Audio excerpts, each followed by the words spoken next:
word. We're now coming to a critical point.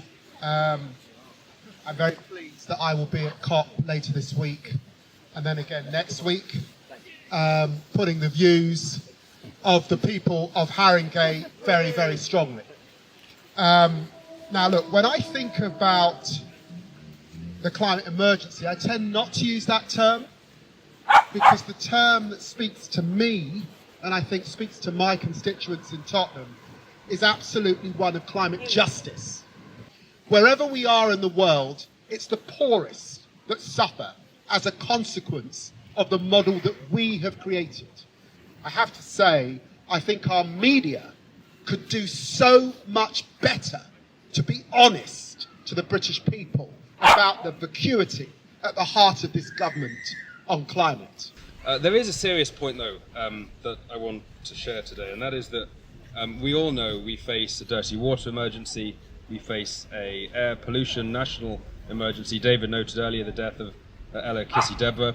My day job, when I'm not wearing the mail chain and being an impartial representative of everybody in our borough, is advising the Shadow Environment team in the House of Commons. So I spend lots of my time working on these issues. Getting the Environment Bill through the Parliament has been a mammoth task, not yet done. Passing the banner on, right? We won't all be here in 30, 40, 50, 60, 70 years' time. Who knows where our planet will be if we don't take action now? So there's an onus on all of us to reach out and to bring a friend with us when we come to these events and to make sure that we spread the word on those mutual aid groups that were set up after the pandemic, which now ensure local councils have lots and lots of casework, but they are a really important means of bringing people together. So next time we get together, make sure you tell your neighbours, share the important task of preserving our planet and protecting our environment. It's great Haringey Climate Forum have set up this day, which is a perfect opportunity for us to show how we can work together to address the massive challenge of of climate change. All of us play a role in this challenge, every single one of us. And if we're not all doing it, then we risk going under. So, it's not just all individuals in Haringey. And as seen by this great turnout on a windy, wet and cold day, there's a huge amount of energy in Haringey at the grassroots, with residents and campaigners to make a change.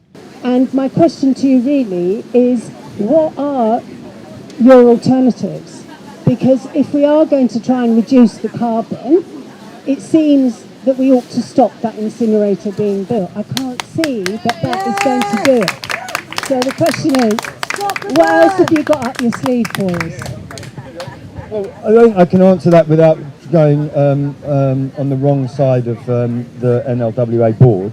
What I would say is that certainly this borough, and I would say in the conversations I've had with the constituent boroughs of the NLWA, is that we need to do everything in our power to increase the circular economy, embed the circular economy in the 7 boroughs, massively increase recycling. The problem with that argument is that even if you believed in recycling as an argument, which I don't think that's the answer, but the point is there will not be the waste to burn to actually feed this monster that they want to create.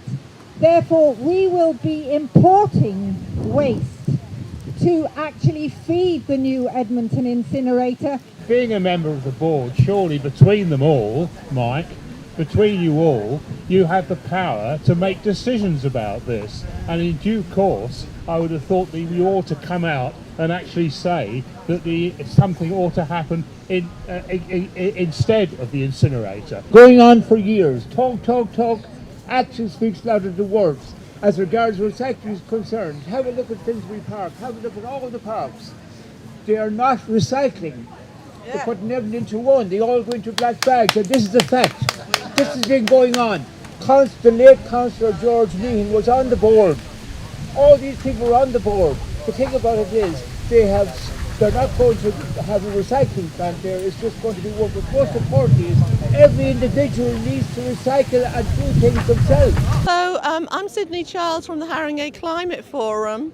And this is a once-in-a-lifetime chance that the UK is hosting a conference of the parties, COP26, with absolutely no time to lose in taking drastic action to save the planet. Every country needs to make better pledges, and we know that no country is making pledges that are good enough to save the planet. So this event today was to get people to talk about different countries that they know about and say why they should be able to do good pledges and why they're not able to do good pledges. And we hope to send the results and messages up to the COP delegates on the COP26.